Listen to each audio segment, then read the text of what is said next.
وضو کرانے کے اندر دوسرے سے مدد لینا یہ عمل کیسا ہے؟ وضو کرتے وقت کسی سے کوئی مدد حاصل کی تو اس کا شرعی حکم کیا ہے؟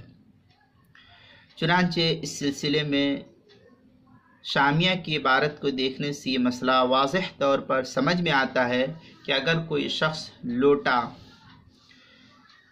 یا جگ وغیرہ اس سے پانی لے کر کسی طرح کسی دوسرے شخص کو وضو کرائے تو اس میں کوئی کراہت نہیں ہے۔ ہاں البتہ دوسرے شخص سے وضو میں اس طرح مدد لینا کہ وہی دوسرا شخص ہاتھ لگا کر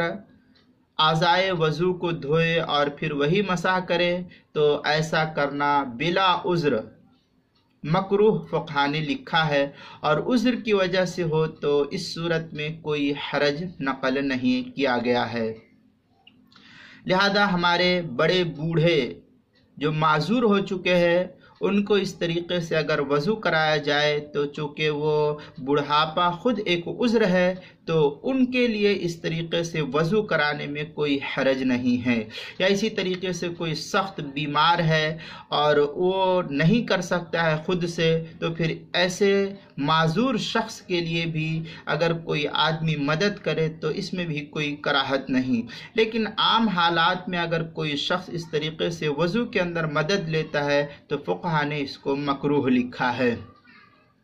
شامی کی عبارت ہے